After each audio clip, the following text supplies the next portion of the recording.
So hello, dear friends. We've had some questions about reconciliation, and we were going to answer those today. Before we do, we'll enjoy one sound of the bell.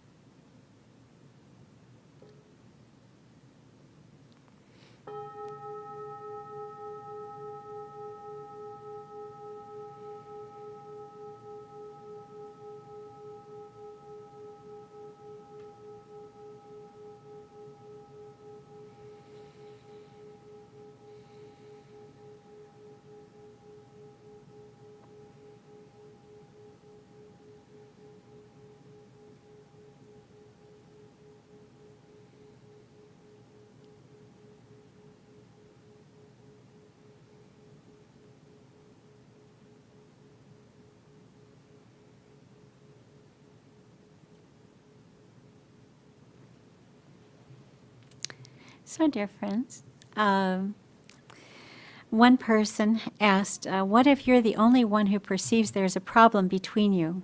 This is in order to do beginning a new practice. You think there's a problem, but the other person doesn't see any problem at all. So what do we do then? Beginning anew, by and large, it's really an inside job. So whether the other person understands that they've done anything wrong and doesn't perceive that there is a problem, we could still do a whole lot ourselves. We can look deeply, see what part have I played in this difficulty. That usually is very fertile ground. Did their behavior trigger any old things in me? Did it trigger any old hurts in me? And that also is very fertile ground. We could do a lot of healing if we find places that need to be taken good care of. And then, if the other person, what can sometimes happen is if we take care of ourselves and we wind up being able to loosen up those knots of resentment in ourselves, that I know there's a problem and this person doesn't think there's a problem, and I want them to, as soon as we can do the work ourselves and loosen up our grip on that kind of determination that I can't feel okay until they realize what they did, until they apologize, until they did whatever. We need to be able to feel okay no matter what the other person does. We need to be able to feel perfectly fine, and our happiness cannot be dependent on them. It would be lovely if they were able to see the difficulty, if they were able to understand their effect on other people. Some people aren't quite ready for that. So as long as we can understand that, we can create a lot more spaciousness in our relationship, because if we do have a relationship with a person that's going to be ongoing, they'll feel that we're not holding on to that resentment. That'll be felt. And sometimes that creates enough spaciousness for the other person to loosen up their grip a little bit on whatever they're holding on to, if they're holding on to anything at all. No matter what, it allows us to be free. The main thing is for us to attain freedom. And we can send them lots of metta. We can send them a lot of loving kindness. And just to understand that probably if they were very hurtful and they don't know it, they're probably doing that with quite a lot of people, and that's probably affecting their life quite a lot. And so then it's easy to have a lot of compassion for somebody that's unaware. So that's how I would handle that situation. What if the other person does not agree to participate in beginning anew, that they know about beginning anew and they're not having any part of it? That's almost the same thing, that that's okay that they don't agree to do beginning anew. We do the same kind of practice with ourselves. We really try to use everything that comes up so we learn something. We become a student, not a victim, and look at the goodness of the suffering, try to be able to make good use of it. And then if we have the opportunity to be around them, to make a point of watering all their highest and best seeds. of offering appreciations whether they want it or not. We can pretty much do a unilateral beginning anew, that we don't have to have them agree to it. We can simply take an opportunity that arises to give them some positive feedback about something that they've done, something we've appreciated, et cetera, et cetera, et cetera. Again, and when we do that, like I said, the thing that's hard for a lot of people to understand is energetically it's felt. And it loosens up the other person. That I had a situation years ago when I first started to use this practice, that somebody was very angry with me, and we tried to talk about it, and they weren't able to hear what I was trying to say at all.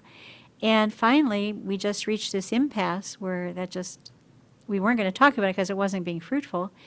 But I just did metta every day for that person. I just sent them metta because I knew it was a misperception. But I just sent them a lot of metta, and about a month and a half after that, I think it was, I got a thank you note from this person in the mail. I hadn't spoken to them. And so what Thich Nhat Hanh says is, it's like when we pray for somebody, that there's an energetic transmission that can be felt at distance. It doesn't matter. He said the energy travels quicker than the internet. So we're not dependent on what other people do, on how they respond, on whether or not they're willing. I don't have to be a victim of somebody else's unwillingness to do beginning anew. I can do my best to make amends. I can do my best to heal the old wounds, to let them know that I think that, like I said, the things that I appreciate, and I'm free. I'm a free person. In a way, it's very similar. One of the things I admire about the Jewish religion and their tradition is at Rosh Hashanah that they try to make amends with anybody that they've hurt during the year. And they try 3 times. That if I'm offering to make amends, and what would it take in order to set things right with us? And you say, it would take nothing because I'm not going to accept anything that you do to make amends. And if I do that 3 times and they don't accept my apology and they don't come up with any way that we can possibly reconnect, then it's their problem. Then that's my understanding, is then it becomes, you become free, and the other person is still holding on to the resentment. I think that that's exactly what we need to do. Do everything we possibly can to get clear with ourselves and with the other person. They can take it or not. And that's their choice. And that's okay. What do you suggest when you've resolved the conflict or done beginning anew, and months or even years later, those old negative feelings just pop up again about that person or situation? It would be kind of unusual if it didn't pop up again. That we can do beginning anew is not a magic wand. A beginning anew is a process. And lots of times you need to do beginning anew a number of times, that you can do it once. And like you said, and again, you might have the same feelings pop up, and it may be that something else has triggered that in you. And then it's up to you to look and see, is this really about that old thing, or is this something something new that's come up, or a new level of understanding? And then I look back on that situation and think, oh, wow, wait a second. They also did this, this, and this, and I'm kind of upset about that. So whatever it is, if they were willing to do beginning anew to begin with, you might ask for beginning anew again. And that would only be after you've had time to really look deeply and see, what really is this about in me? And is this about them, or is it really just about my old stuff that I need to be taking good care of in myself? Let's see. Is it possible to do beginning anew with someone who's no longer living? Yes. And this is really the good news, that a lot of people feel like, oh, no, I've missed. It's much easier when somebody is living. It's a wonderful thing to be able to resolve a conflict. That if you've had long-standing conflicts with a friend or parent or relative, it's wonderful if you can get it done before they die. It's just a lovely thing that can happen. Then there's no leftover entanglements. But if that doesn't happen, and after a person's died, you can understand that,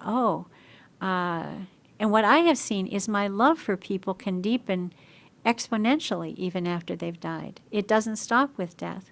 That there are so many things that I might have had a person who died, and I'll be engaged in some activity that maybe I did with them, and I just get this wonderful feeling of gratitude for everything that they gave me and everything, the joy that we had together, and the appreciation deepens. Um, I know even the problem person in my family was my father. He was very difficult for me. And luckily, we had reconciled a whole lot by the time he passed away, which was a real blessing. And what I can see is after he's died, again, it's like I really feel my love for him continues to deepen, and my appreciation for him continues to deepen. That he gave me a hard time. He really put me through my paces, and I wasn't really what he was anticipating in terms of a child. And he actually was anticipating a boy who would grow up to be the CEO of a corporation on Wall Street. You can imagine his surprise. And so it turns out that having dealt with that growing up and with the practice, I now realize how strong I am because I had to deal with that. That because of that, it made me a very strong person that I don't think I would have been had that not been in my life. But that was my challenge. And like I said before, we all have challenges that we're born into. And we all have our little unique constellation of challenges. And we all can develop choices of how we are going to respond to them. How do we respond? And I remember reading some Zen master was asked, what would you say would be the totality of the Buddha's teachings? And he said, an appropriate response, which I thought was lovely. That in order to, and this is what Thich Nhat Hanh basically, he said, our practice is not about being comfortable. Our practice is about transforming our unskillful states of mind so we respond to life more skillfully. So an appropriate response. Okay. Okay, and I think those are all the questions that we had. So once again, I want to thank you all for your true presence and being willing to come out today to be together. It's been a delight to practice with you. Take very good care of yourselves. We'll now enjoy 3 sounds of the bell.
So thank you, thank you.